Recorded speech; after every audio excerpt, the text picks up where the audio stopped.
Welcome to First Thursdays. We're so glad you're here with us today. We've got a really fun topic today, and that's why you're here. We've seen some of the examples of the electric vehicles out there, and we have an incredible presentation from Adrian Janes today. But before we get started, again, welcome. If this is your first time to First Thursdays, we meet the first Thursday of every month in this room with different topics and different guest speakers. And I want to thank our sponsors that help make this possible. PSO is our lead sponsor for First Thursdays, and we also have Cavanta. Give a wave there. We have TCC Center for Creativity. We have PSO Wind Choice, Grog Screen Barn, and One Oak. So let's give them a round of applause for their support. I also want to thank my board members that are here today, Mike Lemus, James Williams, Matt Newman. Is Carrie here? I thought I saw, there she is, okay, and maybe Tracy Poe is in the audience or on her way, but anyway, thank you for your support always, and I want to thank our volunteer, Sabrina Bevins. If you remember Sabrina, she used to be on staff with us, but decided to have a baby and raise a family, so we're thankful that she's here with us today, and also our team, Joel Garza and Jill Maud. Let's give them a round of applause. And remember, we do have composting and also recycling, so make sure you put your waste in those appropriate spots there. And we are going to take just 1 minute, and what we do is we introduce ourselves to somebody we've never met, or we wish that we had met last time, or they just look interesting today. So anyway, take 1 minute, introduce yourself to somebody, and then we'll get back with it.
Okay, we're gonna continue on. You're good at this, and we'll have more time. So, thank you. Thank you for introducing yourselves. We're gonna, okay. Okay.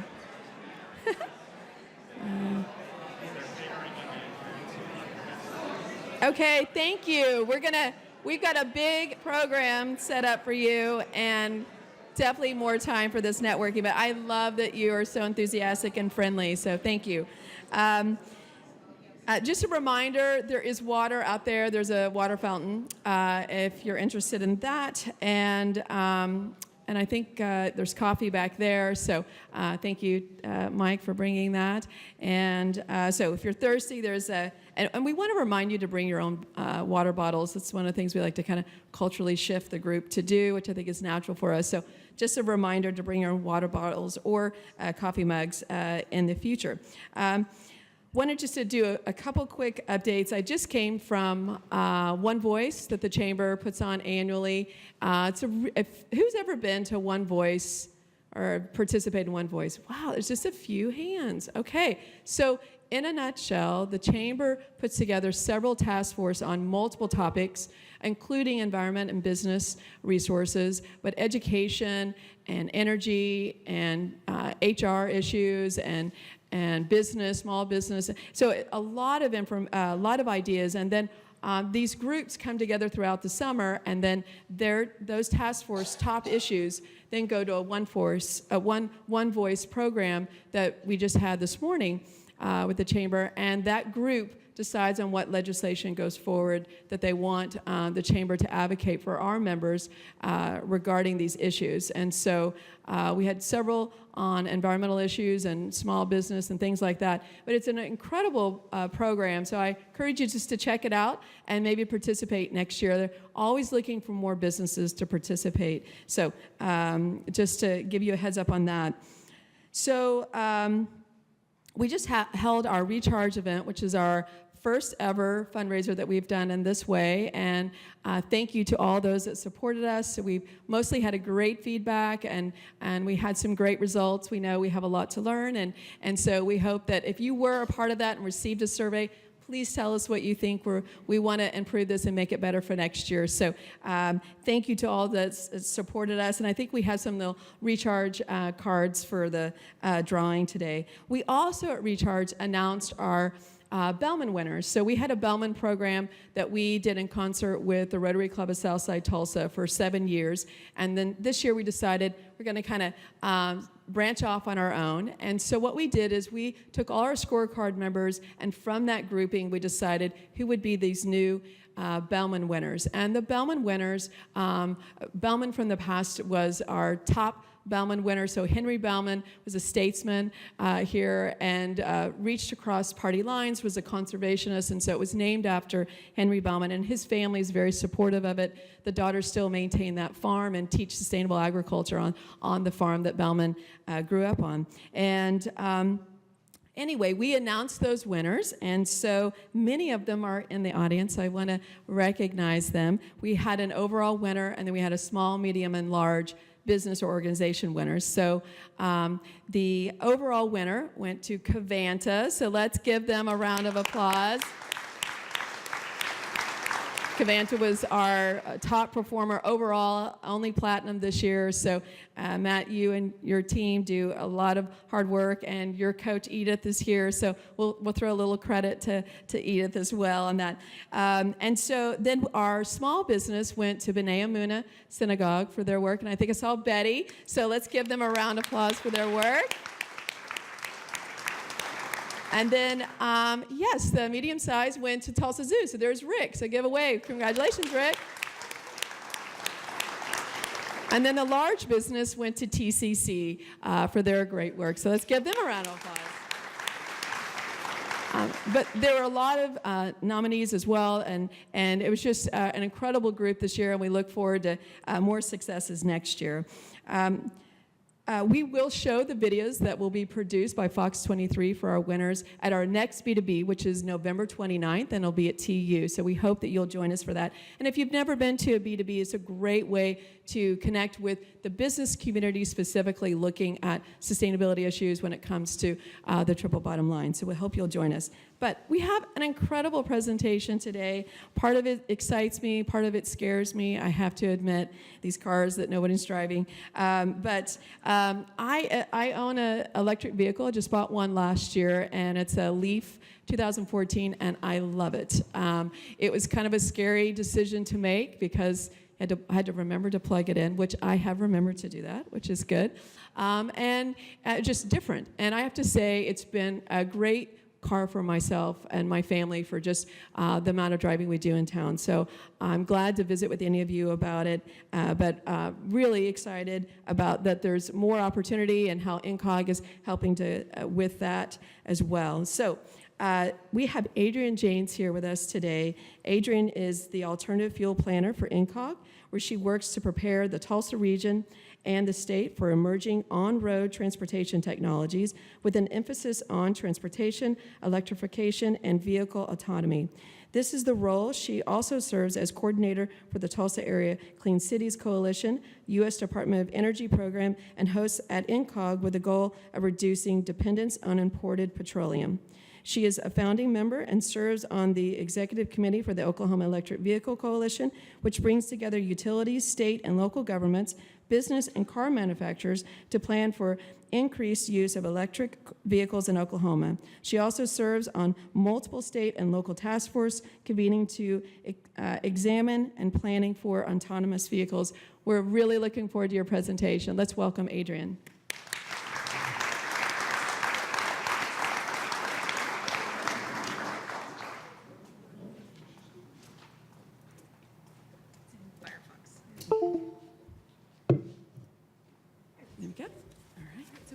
Started, let's have a big round of applause for the car dealers that brought out the cars today for you guys to test drive. It's South Point Chrysler, Primo Mitsubishi, and Mark Allen Chevrolet, and then we also had some owners that brought out their cars as well. So Micah Keenan and oh gosh, I forgot Model 3. Your name? I forgot. Sorry. Wave. Hi. It's a brand new Model 3. It's 2 days old. It's a baby, so you should go see it. Anyway, so thank you guys for coming out, and let's get. I can do that. Thank you. All right. So 2017 was kind of a crazy news year, so you might have missed all the electric vehicle news that was coming out. 2017 has kind of become known as the year of the electric vehicle because a lot of really important and great things happened. So the first one is that the Chevy Bolt came out, and this was the first mid-priced EV with a 200-plus mile range. And it was named Motor Trend Car of the Year, and we have one out front, and you can. There you go. Got it. Okay, thanks. Okay. Thanks. It was Motor Trend Car of the Year, and you can test drive it here today. Chrysler Pacifica was the first plug-in minivan to go on sale. We also have one of those here today, and you can test drive that as well. Tesla Model 3 was launched. It had 450,000 pre-orders. Motor Trend declares that the car of the century. We also have one of those to here today. And then GM declares the future is all electric and promises 18 more pure electric cars by 2023. So in total, in 2017, there were 35 different makes and models of electric vehicles available, or plug-in cars available within the United States. Now, not all of those are available in Oklahoma. That's a whole other thing we don't have time to get into. But somewhere in the United States, 35 different models of electric vehicles. And then globally, another bit of big news that was missed is that China, India, Germany, France, Britain, Netherlands, and Norway, which together combine to make up about half of the world's car market, are working on policies to eliminate the sales of new gasoline vehicles by 2040 or earlier. And so even as within the United States, we're looking at making our fuel efficiency standards weaker, globally they're looking at eliminating internal combustion engines by 2040. So there's a bigger conversation happening that globally that we're not particularly having here. This is kind of hard to see, sorry, but I like the picture. Anyway, so this is a quote from a GM Vice President of Global Product Development. General Motors believes that the future is all electric, and we're far along on our plan to lead the way into that future world. So this is General Motors. This is not some little car company you've never heard of before. This is General Motors, and all of the big manufacturers are saying similar things. Timelines for electrification from the, as put out there by the different manufacturers, all of them have a timeline. I'm just highlighting a few here. So Volvo is looking at phasing out internal combustion engines starting in 2019, Jaguar 2020, Infiniti 2022. Ford is looking to have 40% of its fleet with EV options by 2022. Volkswagen's target is to have 25% of its total sales be electric by 2025. And Toyota has just more of a vague timeline of phasing out fossil fuels by 2050. And so these are squishy. These are great bullet points. As with every bit of news, there's a lot more nuance to it than I can capture here. But all that to say, people are putting these bold timelines out there, and we need to be paying attention.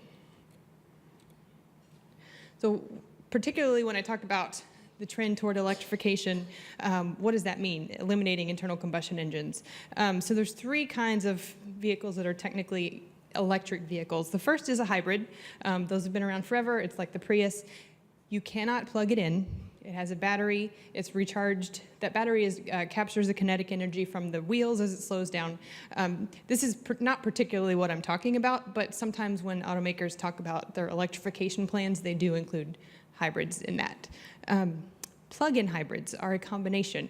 They can take electricity and gasoline. So they So out here we have several of them. The Mitsubishi Outlander is a plug-in hybrid, as well as the Pacifica.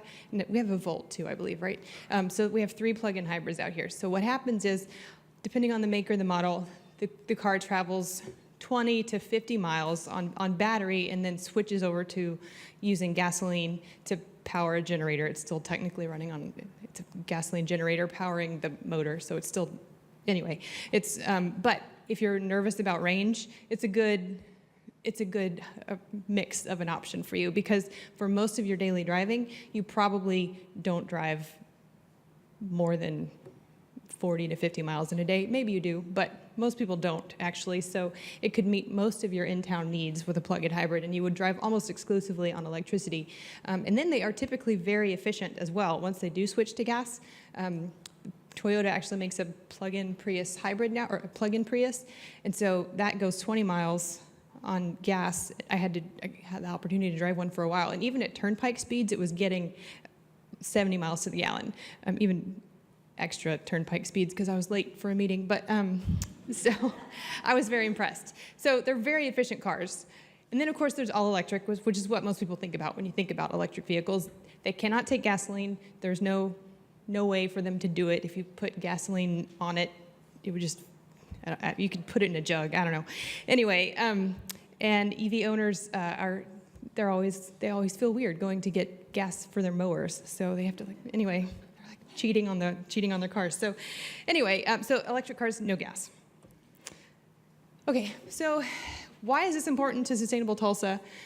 This is important because greenhouse gas trends in 2016 officially passed, in transportation, officially passed electric power in electricity generation in 2016. So as you can see, disregard this graph, it's too busy, but I couldn't crop them apart and still have them make sense. So over here, you can see electricity generation greenhouse gas emissions are trending down while transportation are trending up. By moving our transportation sector to rely more heavily on electricity, we can reduce transportation emissions, and then while we need to simultaneously be pushing toward more renewable generation of electricity.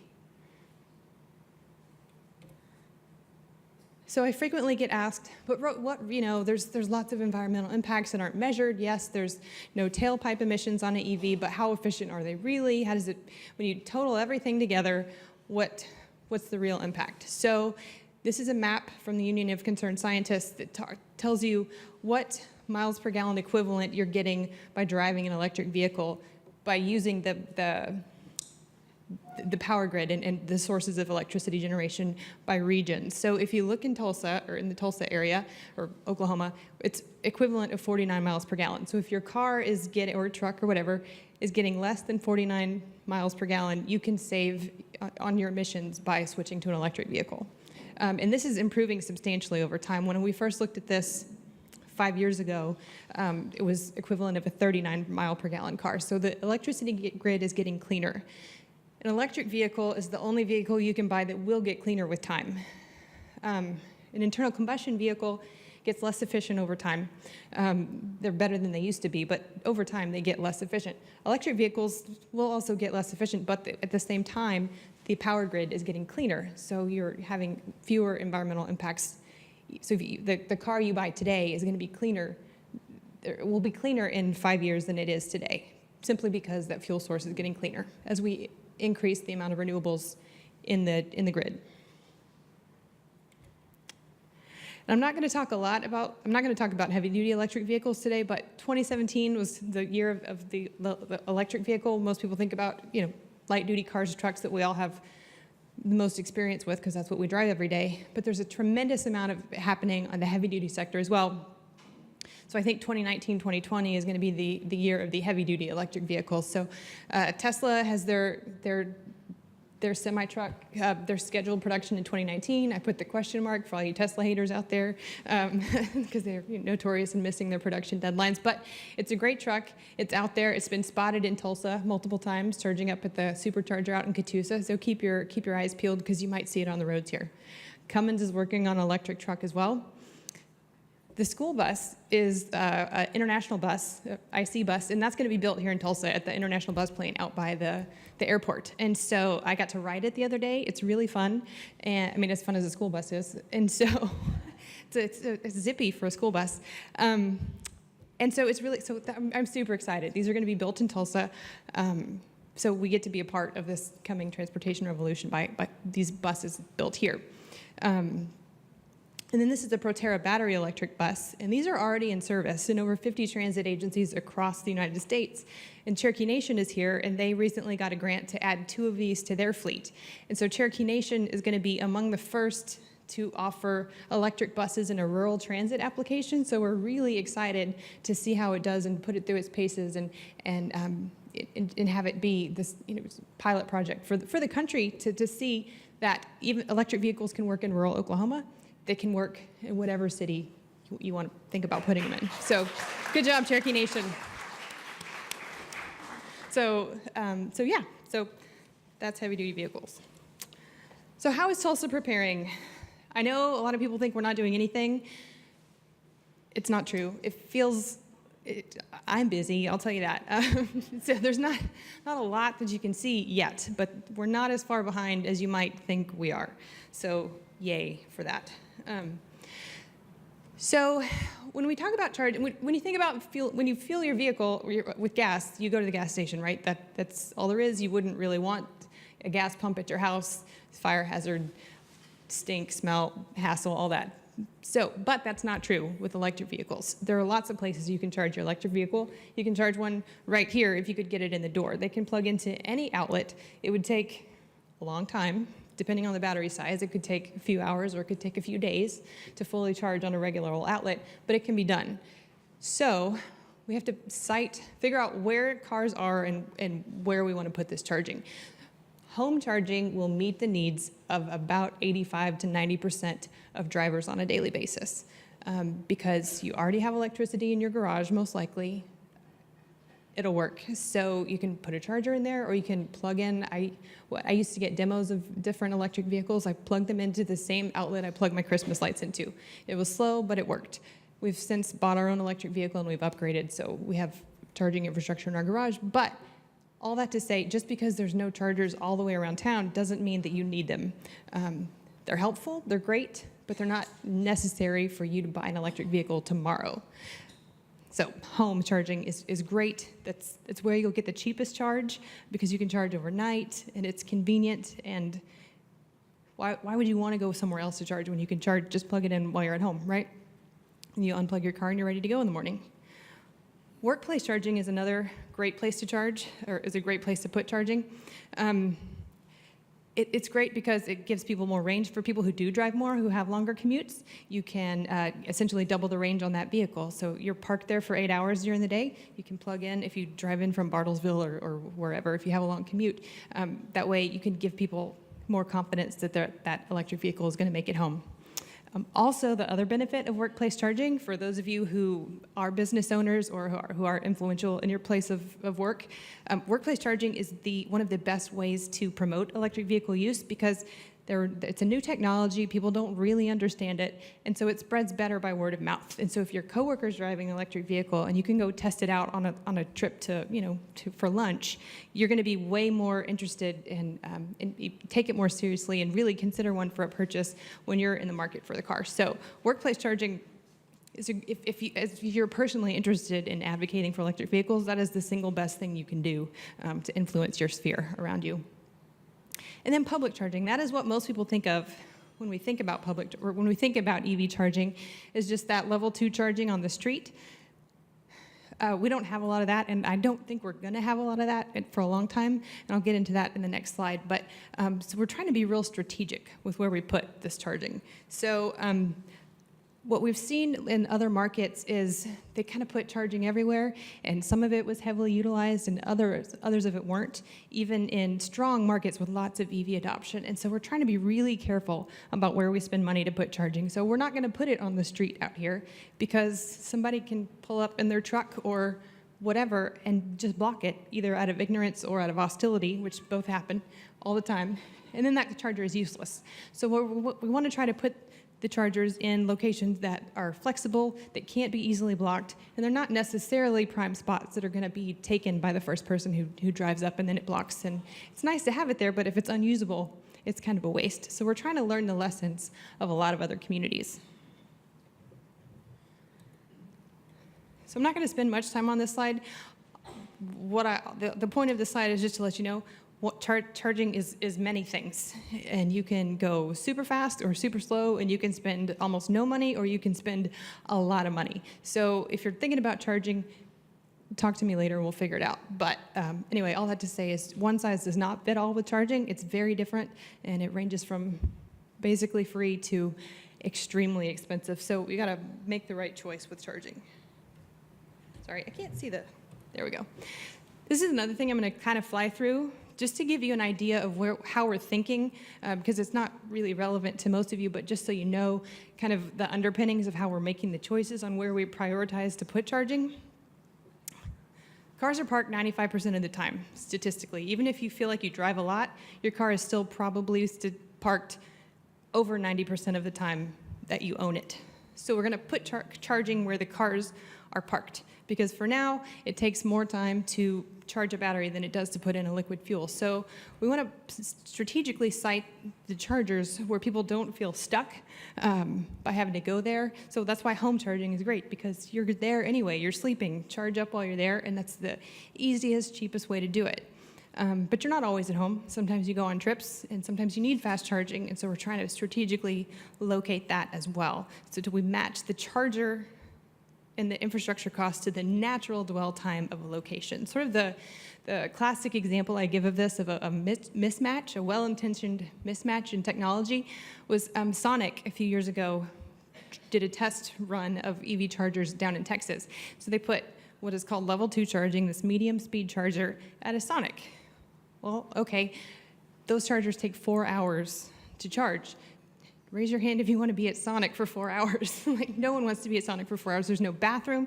Sonic doesn't want you there for 4 hours. So it was a well-intentioned mismatch of the technology. So you got to match the use case to the technology, and that's how you get a successful program. And so that's why you're not going to see level 2 charging everywhere, because it's expensive and easily blocked. So we're trying to just be really strategic and smart with where we put these. Some exciting developments in Oklahoma. So INCOG is partnering to add more charging by late 2018, early 2020.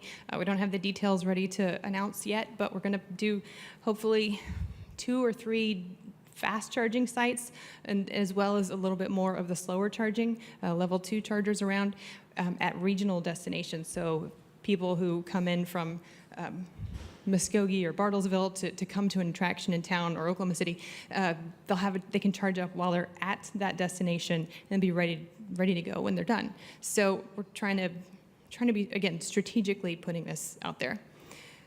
Volkswagen, have anybody heard about the Volkswagen diesel emissions cheating scandals? So the state is getting $22 million directly to do clean energy projects, but then also there's another national investment that's happening where this Volkswagen is putting in charging across the country, and so the first charger is coming to Oklahoma through this program. It's going in, like, as we speak, at a Walmart and more, and there's 4 or 5 other locations where they're going to be putting in fast charging across the state. So we'll start to see more, like next week, starting to see this build out, and so we're really excited about that.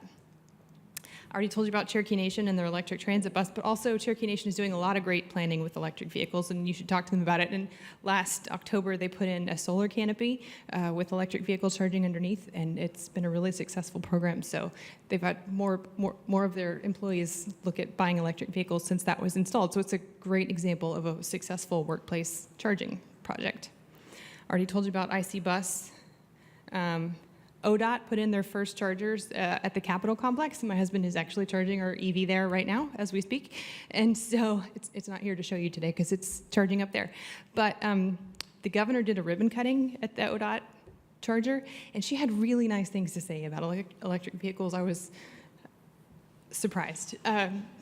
She was standing there with the Capitol oil rig in the background, talking about electric cars and test driving them over the weekend, and how a reporter says, so so Governor, is this the future of transportation? And she said, nope, this is the present. These are all available here today. So everyone needs to take this seriously, and we need to, as a state, need to start looking at this seriously and plan for it, because this is what people want. This is where the industry is moving. So, so that happened just a couple weeks ago, and it was very exciting. So I already hit a couple of these. So, and then we have the statewide EV coalition.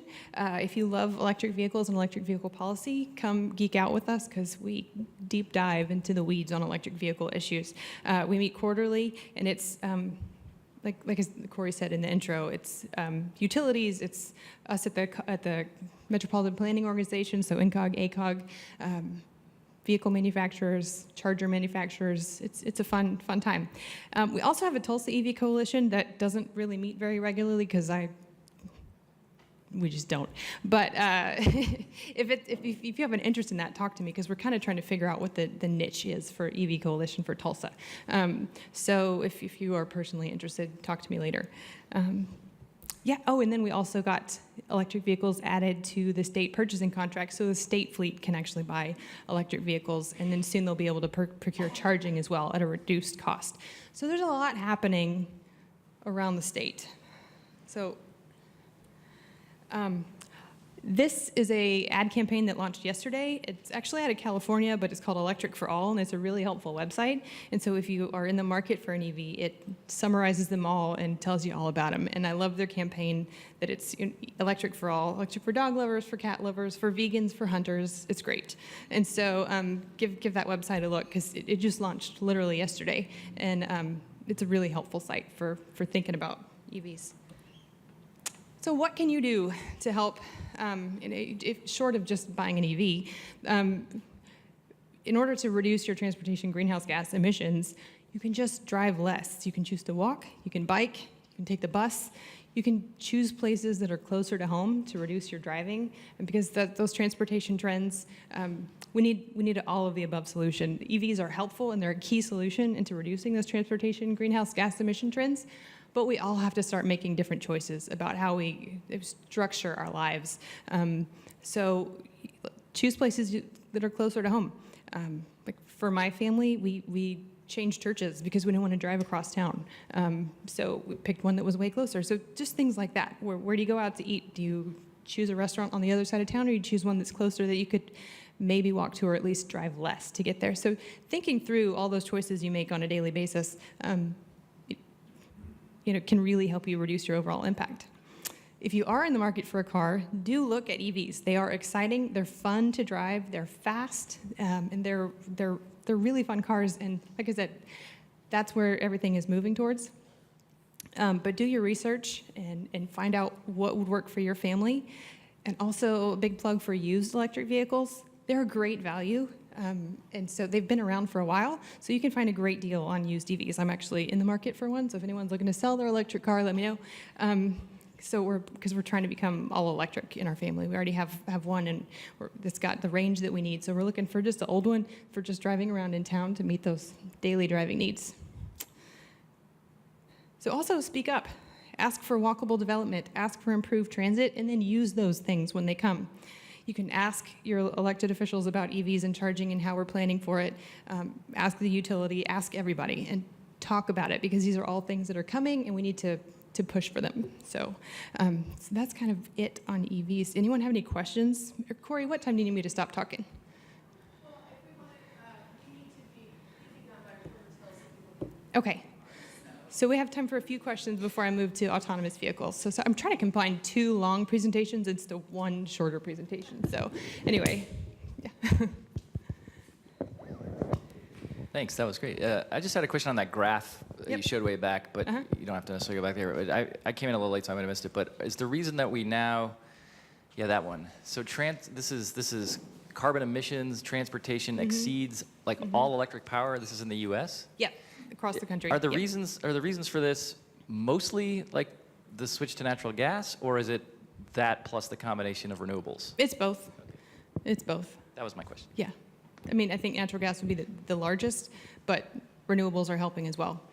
So I believe we set a record in the spring this year in the state. 40% of all electricity generated within the state of Oklahoma was from wind.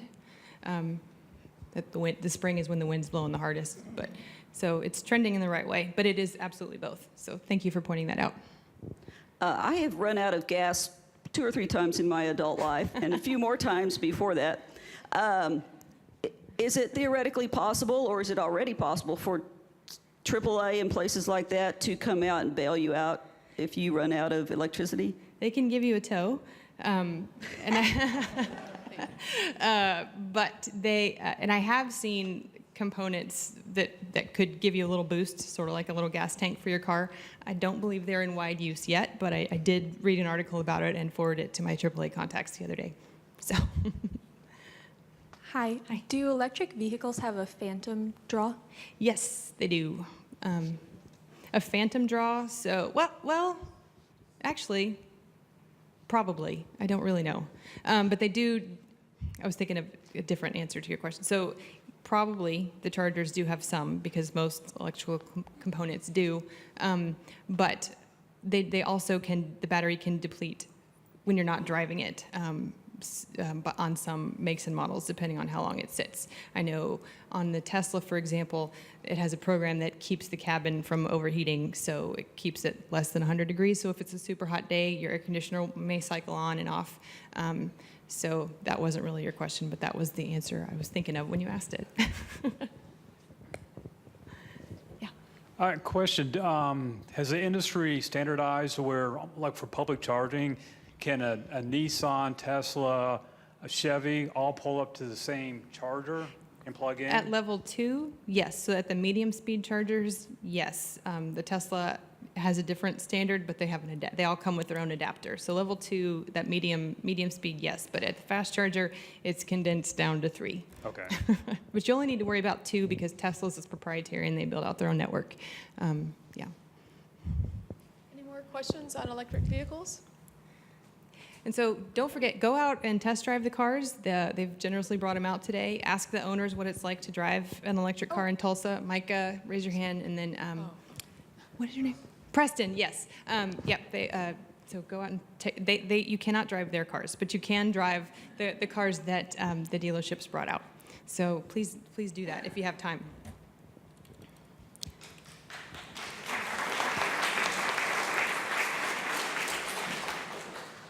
So we also work on autonomous vehicle projects a little bit. So kind of how this came about is when we started researching electric vehicles a few years ago, we came to the conclusion, as most people have, that there's a coming convergence of electrification technologies with autonomous technologies. Autonomous means driverless technologies.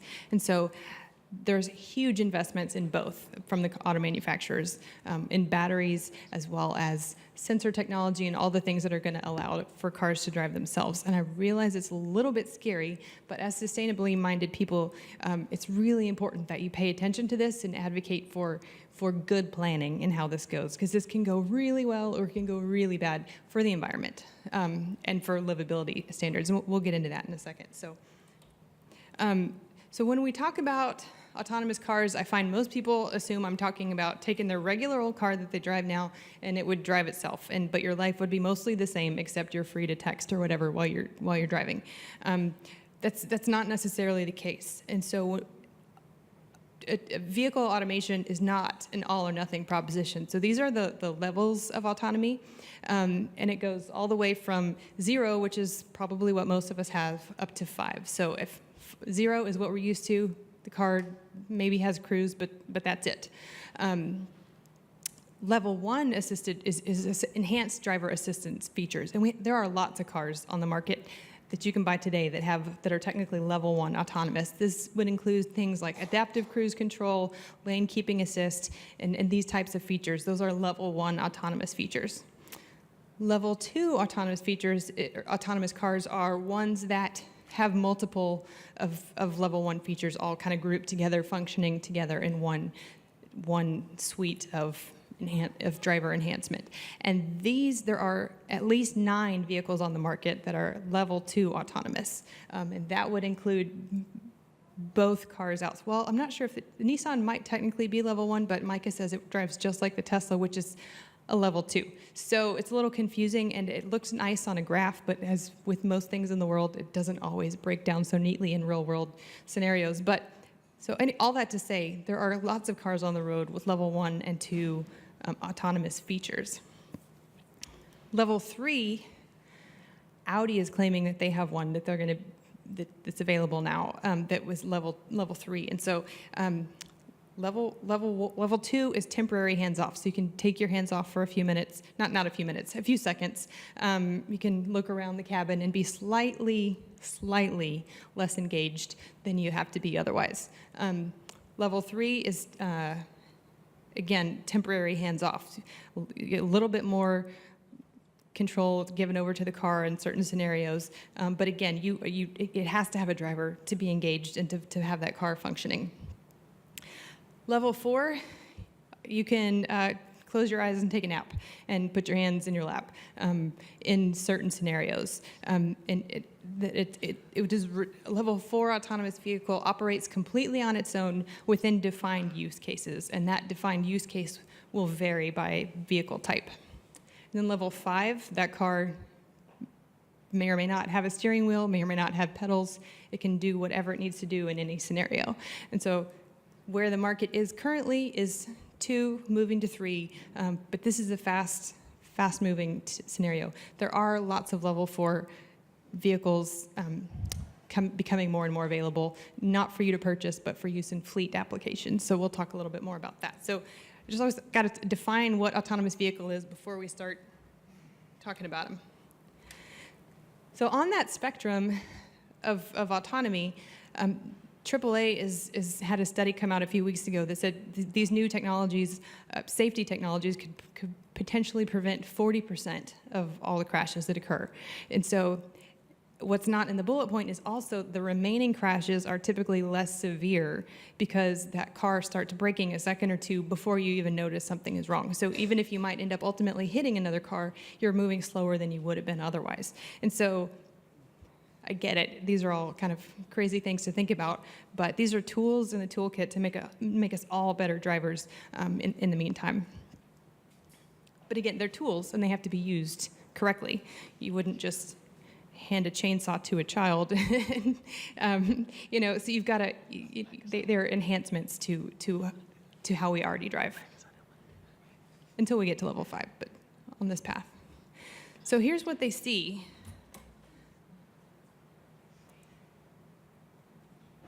Two minutes? Okay, oh shoot, all right. So anyway, here's what they see. This is video from a level 2 autonomous car. So this is, it's in Paris too, so, bonus. It just looked nice. But, so this is what a level 2 autonomous car is seeing today. So when you pass one on the street, it sees you, and these visualizations vary by manufacturer, but this is the current capability. So it's identifying everything, it's telling you how far away it is, and all of that. So, anyway, I'll show you a little bit more of that later. So, or not. Here we go. So these are autonomous shuttles. They're in operation in over 200 cities around the world. So they go slow. They have no driver. They have no pedals. If they need to operate, they operate on defined routes. If they need to operate off of defined routes, some of them have a little Xbox controller that you use to drive it. But again, these are in operation around the world. Yeah. Frisco, Texas is the closest one. The question was, are there any operating in the U.S.? Frisco, Texas, Las Vegas, Florida, several in California, University of Michigan, lots of places. Maybe Tulsa. There was an article in the paper.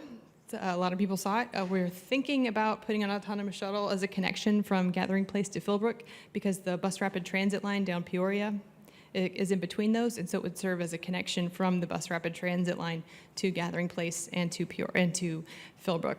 It's very tentative, but it's being explored. freight applications.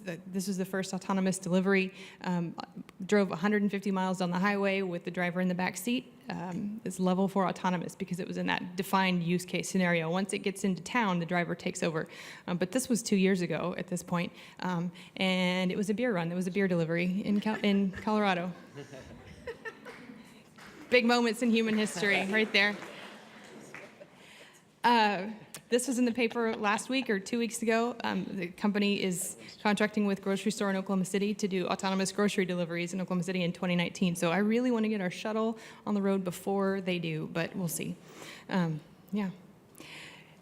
And then mobility as a service, transportation as a service. So Uber, Lyft, Waymo, they're all testing autonomous taxis essentially in a lot of cities around the country. Austin, San Francisco, Pittsburgh, Boston, Tempe, Toronto. If you're a nerd like I do and you go to these cities, you can see them and they're fun to watch. So, and then this is a Toyota concept of just a fully adaptable autonomous vehicle. So what's the application? It can be whatever it needs to be and whatever that use case is. So a lot of times when we think about the future, we put the present into the future, and that's called the Jetsons fallacy, I've come to know. And so if you think about the Jetsons, it was essentially the 60s in space, complete with, mom staying at home and working, dad driving a single occupancy car to work.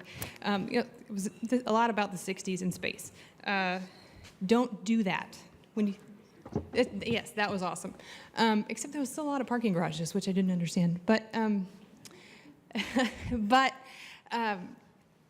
So I was driving the other day down in Durant, and I saw an old horse and buggy, and it looked a lot like a Model T. And I was thinking, oh gosh, Daniel's telling me it's time to go. Anyway, all I'm saying is think about a Model T and think about the Model 3 and all of the innovation in transportation that's happened over time and how everything is innovating and changing. And so what I have not shown you is an individually owned car that you would be parked in your driveway and would serve only you or your family.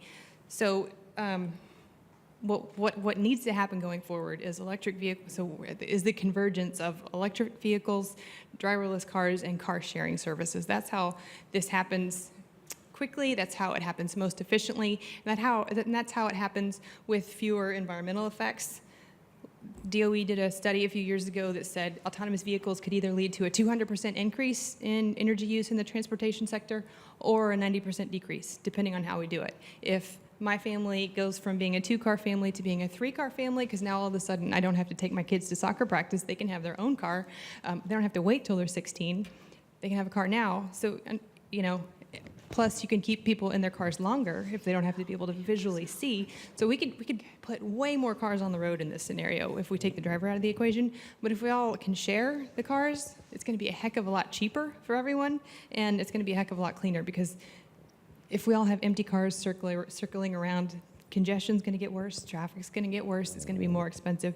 Because remember, you only drive your car 90 or 5% of the time, it's parked the rest of the time. Think if you only had to pay for 5% of your car. That's what's possible in this scenario. So anyway, we're going to stop there because it's time. But so we can, Corey, how do you want to, I could take questions or we could send everybody out. What do you want to do? Okay, I will leave this video running while we're talking. So questions, that was super fast overview. I have like 20 more slides I wanted to show you.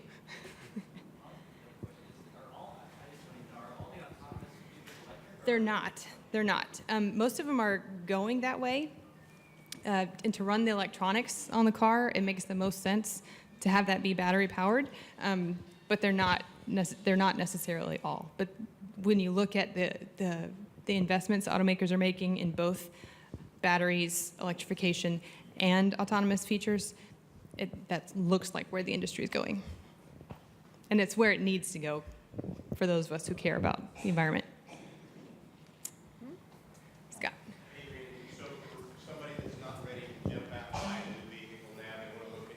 Mm-hmm. Is there any sort of an online marketplace for EVs? You just can go to any one. Carvana, I don't know if you're familiar with that, but it's an online car buying site. If you just go in there and search EV, they have a really great listing. But if you just search electric vehicle in any online thing, you'll find some. But don't forget our local dealers. Those who are here have made a commitment to selling electric vehicles. It costs them money, so they have to upgrade their sorry, I'm blanking on the words. They have to upgrade their maintenance facilities. They have to train their people. So don't, if you are looking for one, look at our local dealers first, because they have to, there's a significant cost to them to be able to sell those electric vehicles. So a lot of people do go out of state and buy them, but I would really encourage you to look first locally before you go out of state and buy an EV. Even though it's that's the trickier way to do it. It's not the easy way, but we need you to go in and vote with your voice and tell people you're interested in electric vehicles. And but do your homework before you go, because if you talk to the wrong person, they're going to tell you the wrong information. Talk to these guys. Get their cards. These guys that came out today, the dealer or the sales guys, they know what they're talking about. Yeah. So go in fully informed. Leslie. Hi. Yeah, I just wanted to give you a public plug for. You know, I talked with Adrian several times when I was looking for a used electric vehicle, and I went to some of the dealerships, and they would have an electric vehicle, but they didn't have it charged up. Mm-hmm. And so, you know, it was like it was sitting in the showroom floor, but it wasn't charged up. And I found a lot of the dealers didn't know much about the electric vehicles. And then since I've had it, and thanks to you, because she told me about a vehicle that was on Auto Trader right then, and I just called and it was done. It was a done deal. But it's a hybrid. But you know, I mean, there is a problem. There's no problem getting a place to use as long as the other cars are out of the way. But a lot of times the places are blocked, and it's very frustrating because you're looking forward to charging up and then you can't do it. Yeah. So yes, everything she said is absolutely true. There are pain points along the way. It's new technology. So do your homework before you talk to a car dealer, because they'll give you wrong information. But again, it's worth the time to do that work so that we have the market here in Oklahoma, so that we don't all have to drive to Dallas or Kansas City to buy an electric car. So show them, even if you ultimately don't buy from them, which you should if you can, still call around, ask if they have electric vehicles, ask the questions, let them know they're giving you the wrong information, and acknowledge, you know, just try to help build that market, because we need it, because I call around and it's getting better, but it would help if everyone all of you, if you're looking for a car, to call around and ask. Okay, so the math and engineer geek in me loves what you're showing me here. And then privacy for cities. Yep. Yep. Electronic record created for our cities. Yep. That was one of the slides I deleted. Yes, privacy is huge. Cybersecurity is huge. These generate a terabyte of data. Each autonomous car generates a terabyte of data every year. That's a lot of data. Who owns this data? Who gets subpoenaed? I mean, if you're in an accident, I mean, your car is probably already, if you have a car that was built in the last 2 years, it's not collecting this much data, but it's collecting more than you think it is. And so, yes, these are all issues we have to pay attention to and figure out. And some manufacturers are better than others. Yes. So along those same lines, are our insurance companies in this market doing a better job of preparing for changes than, say, health insurance companies did for I think I think so. I think there's still a lot of unknowns. I mean, you know, if Ford decides that you don't buy a vehicle from Ford anymore, you buy, you know, it turns into a service, mobility is a service, and they self-insure, you know. And if accident rates go down by 40%, the demand for insurance. Right, right. So, yep. Have to stop Yep. so that we have time to go look. Let's give Adrian a round of applause.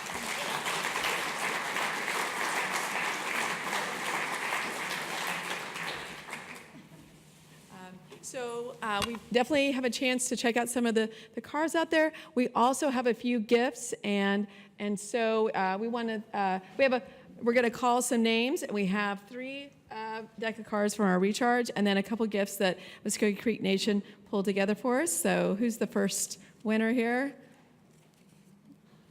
All right, we've got Dr. John Corsat. All right, a He- deck of cards for you. Okay. He left? Oh, he left. Okay, well, okay. Bryce Davis. All right, a deck of recharge card, all kinds of fun facts about sustainability. And, Todd Ray. all right, Todd, you got your fun facts about sustainability in the Tulsa area. And then Muskogee Creek Nation was very generous. They made these crates, and they torch them to make the coloration on them, and had some gifts in them. So thank you, James, for bringing those. Michael Hall. Michael Hall, are you still here? Oh, man, we have to be present to win.